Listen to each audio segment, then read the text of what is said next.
I'm going to shoot my Mossberg 590 A1 this week. I just want to get it conditioned a little bit. I know you don't have to.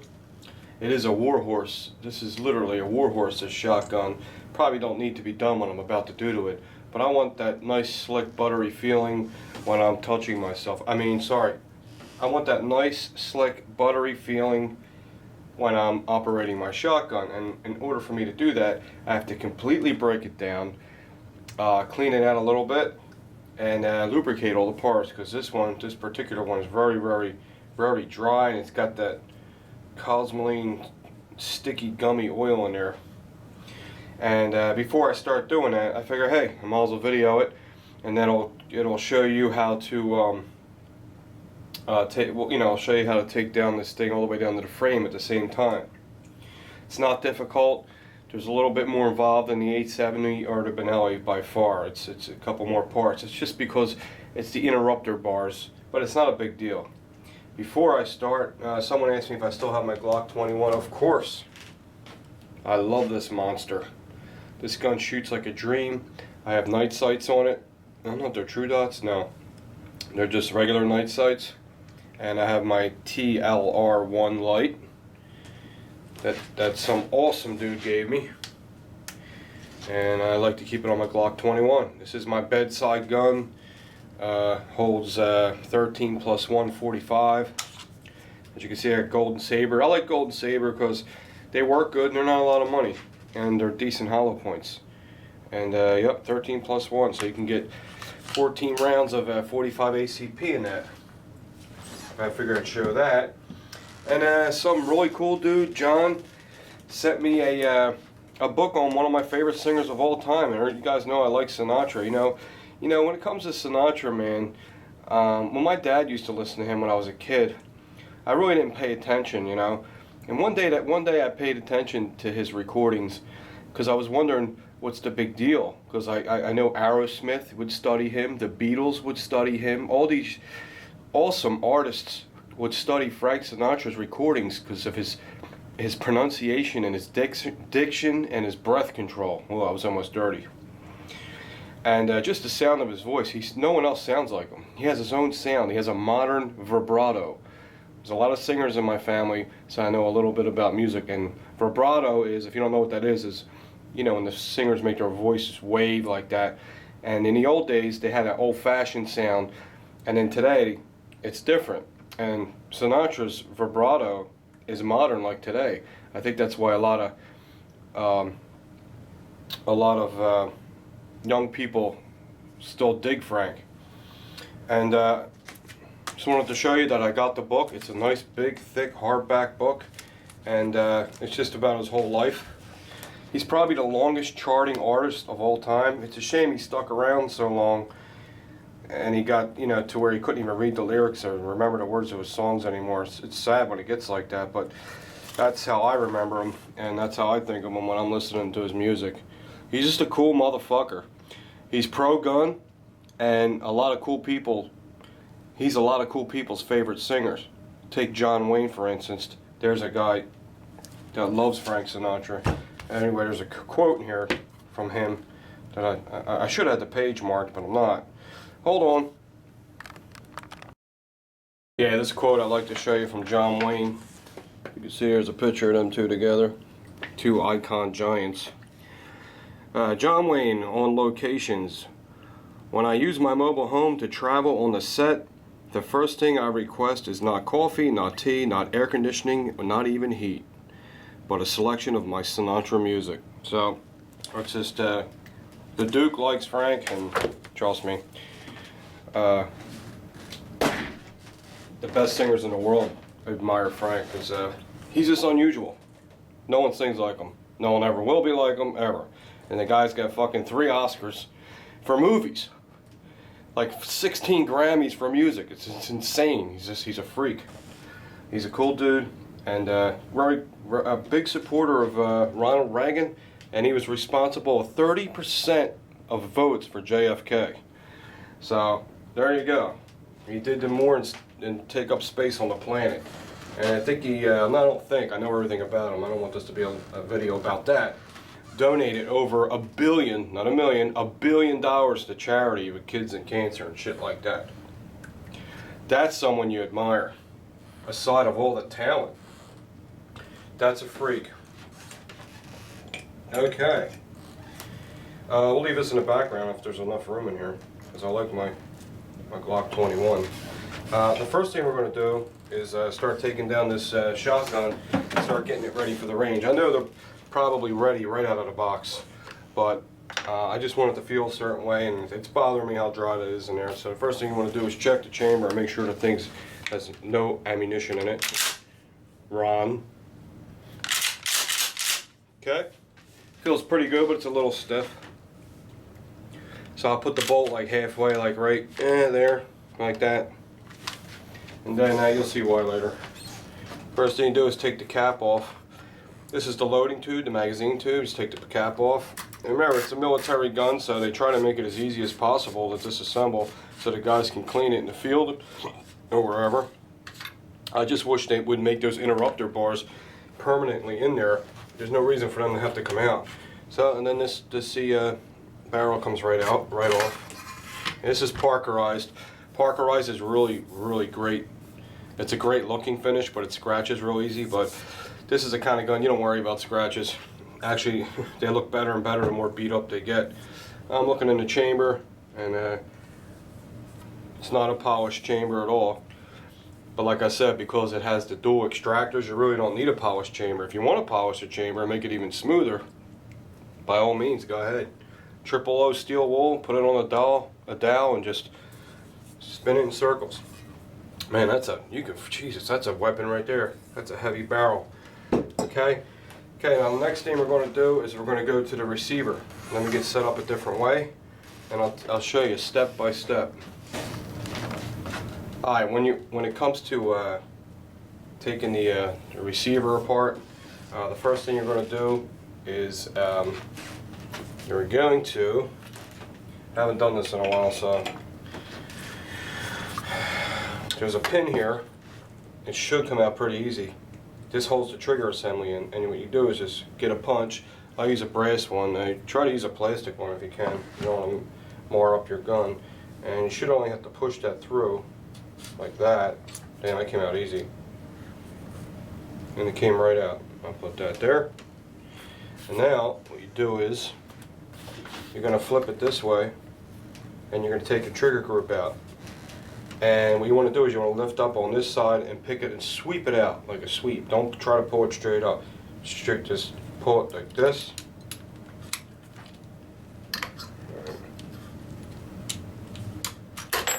It's new, so it's stiff. And it came straight out. Okay? Man, that is all steel. All of it. All the way around. That is built. Okay? Alright, now the next thing you want to do is you want to take your interrupter bars out. You have one on this side and you have one on this side. This one is kind of held in with a pin, but not really. You can see there's a pin. It's ready to fall now. There's a pinhole here, but all you have to do is just get a punch and just push it. Just give it a little tap, and it comes right out. And it just comes right out. Make sure you look at things before you take them out. Okay, here it is. And you know, the pin goes towards the outside. Alright, that's one. And then you have another one on the other side, right here. And actually you can use this. Can you use this? Can't use that. And you just pull it out. It's not even held in, you just pull it out. I'm just going to look how it's put in there though, so I know how it goes back in. It's pretty simple. See, this is the part I'm telling you about. You got to pull these stupid bars out. They're interrupting bars. That's what stops and lets the shell load, and what stops the other shell. Okay, now I know it's hard to see with my camera angles. You'll see the receiver, and it has a square cutout, and that square cutout will line up with the bolt slide here. So you just kind of line up the bolt slide. It's like a plate on the bottom of the bolt, and then you just lift that up right out of there. Like that. Oops. Okay, remember how you take things out. Remember, it's facing, look at it before you take it out, which way it's facing, because you could easily try to put it in this way and you're going crazy and you can't get it in. That's why. Okay, now the next thing, the bolt should slide right out. So you should be able to just push the bolt right out of there and flip it around. See it coming out?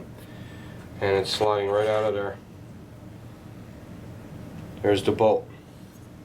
Very nice. Dry as a bone though, like I said. Look at it. Totally dry.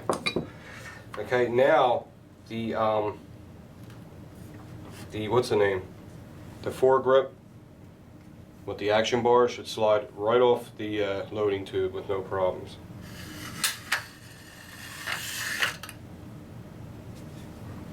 Okay, now you have the lifter, and if you want to take you really don't have to take that up, but if you want to take it out, you just lift it up, squeeze it together, give it a little squeeze, and it comes right out. Now this thing is completely disassembled. It's an empty shell. As you can see, there's nothing in there. And now I can lubricate everything. Really don't need to be clean. There's no dirt now, but things need to be lubricated. So what I'm going to do is, I ain't going to show you to lubricate it. It's just you know, it's easy. Anything that has a groove, you should put some oil in there. You know, anything where you see metal, looks like metal's touching metal, you oil it up. So I'm going to do all that, and then we're going to do the reassembly, and then we're going to feel it and see if it feels any better. Alright, try to do this step by step for you guys, and me. First thing you want to do is put the foregrip on first, which goes this way. Okay, and what you do is you slide that on, and then you have to line them up with these holes. Just get them lined up, and then it'll slide right in for you, supposedly.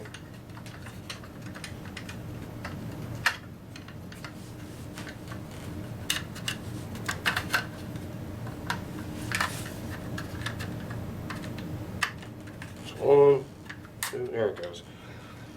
You got to put them in and then push them down. Like I said, I haven't done this in a while. Okay. So, all right, put it right about midway in, just almost all the way in. It's pretty simple. Okay. And the next thing you're going to put in is the shell elevator, which is this. And I'm going to put it in the same way I took it out. I can see the hole here and the hole in there, so all I'm going to do is squeeze it, make sure I have it in the right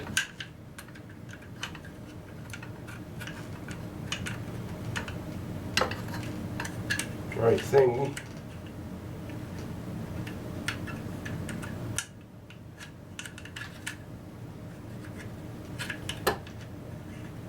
Why is that my way? That's why. Okay. Oh, there he is. Okay, there's a shell elevator. Okay. So we have the foregrip in, the shell elevator. What was in my way was the safety. So it has to be on. It was on red, so it has to be on safe. Say, I just forget. I forget. So I know that wasn't very smooth, but this is a you know, we're roughing it here. What I did was I almost cut myself. I forgot to oil something in there. Anything where you see like the finish rubbed off the gun, obviously something's rubbing on that, and that's what you want to oil. So just look in there, and wherever you see the black rubbed off and you see steel poking through, that's what you want, you know, to just put a light coat of oil on it. Okay? And that's how you do those first two parts. I just lubricated this bolt up, still a little dry. Yeah, it's good to do this, you know.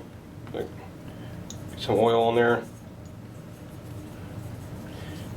There's a lot more to it with the Mossbergs when you take them apart. It's just how they are, but you know, I'd rather have a beast of an animal of a reliable gun than something that's easier to take apart and it won't hold up as much. Alright, just get your bolt with this end facing the top of the receiver, which is the top here, and you're going to go in this direction like this, I think. Yeah, this direction like this. You just slide it in there and kind of lift it around, you'll feel it. It'll go in. And then what you gotta make sure is you have the ejector there. Man, that's a nice ejector. It's real thick steel. So you gotta make sure the ejector rides in the groove of the bolt, which it will. And push it like that. And there's your picture in there like that. See how it's all in there?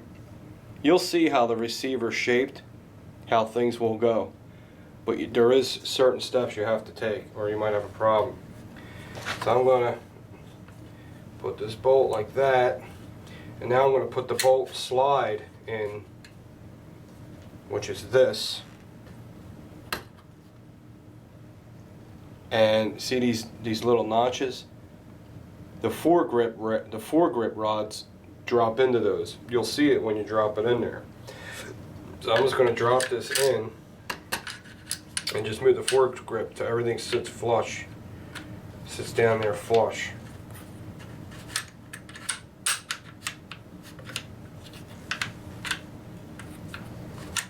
There it goes.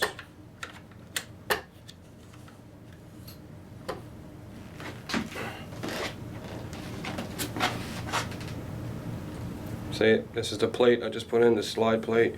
Oh great, the battery light's blinking. You suck, you camera. Sorry, now we have power. Whatever. Alright, the bolt and the bolt slide is in there.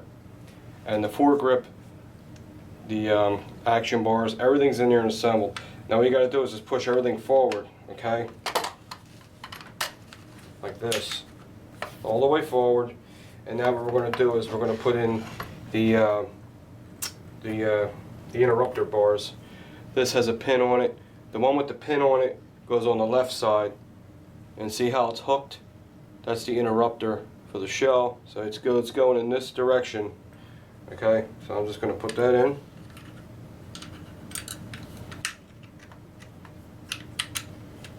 Okay, and then it kind of stays in there, but not really. Doesn't really stay in there really good. And then the other one doesn't have anything to retain it in. It kind of just sits there. Okay, and that's just going to go in just like this.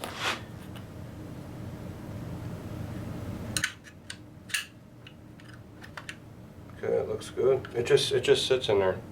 Wish I could. You should have a cameraman doing stuff like this, but I'm trying to ship. See how it just falls out? This is what I don't like about the Mossbergs. This is what I hate about them.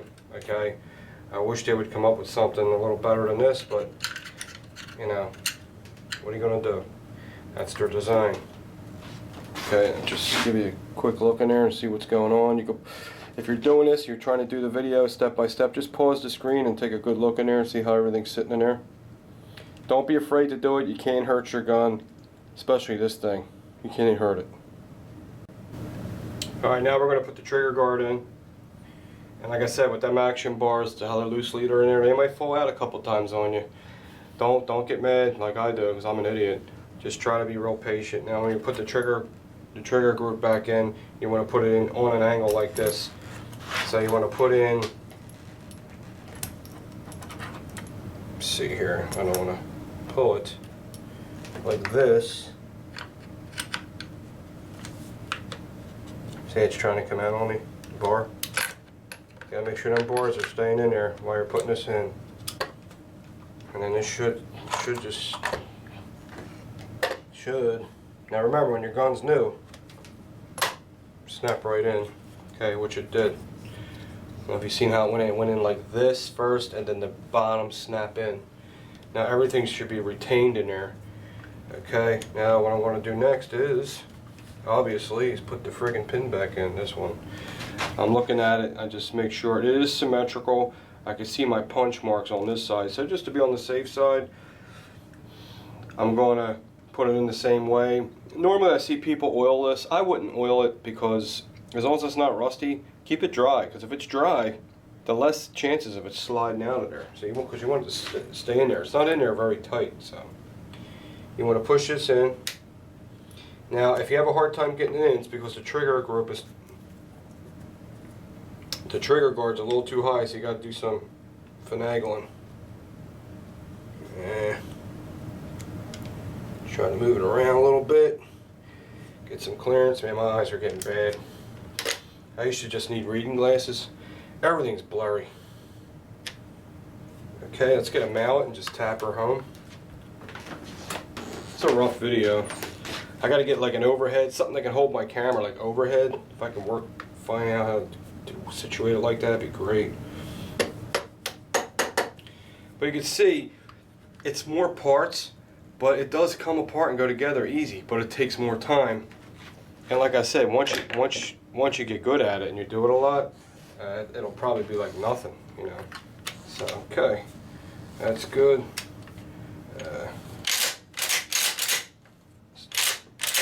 Okay, we know she's working. She's all nice and oiled up.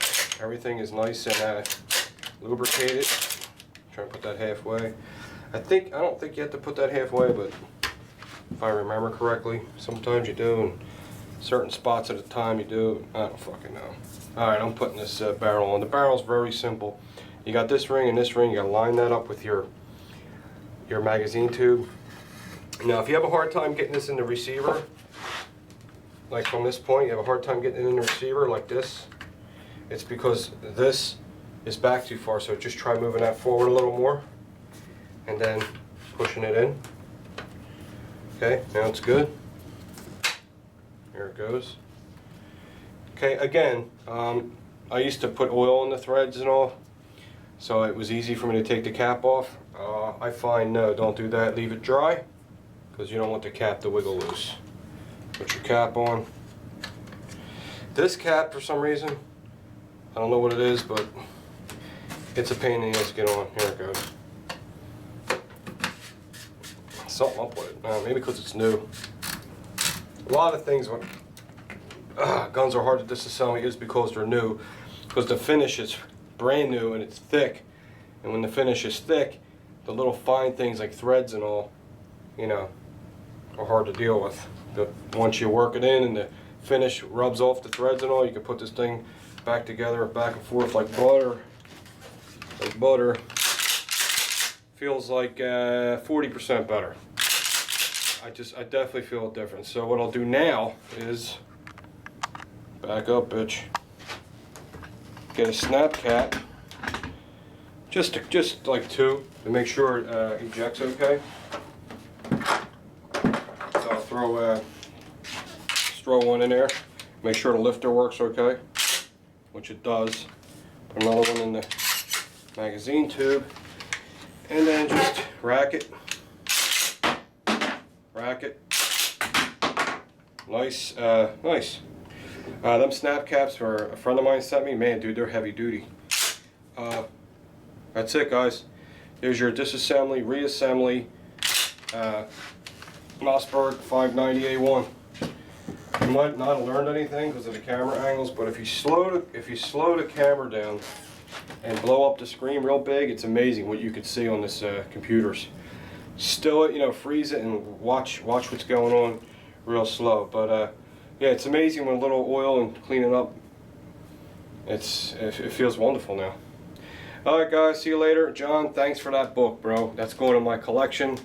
I did have that book, but I gave it to my son, so now I have my own. Alright, I'll see you guys.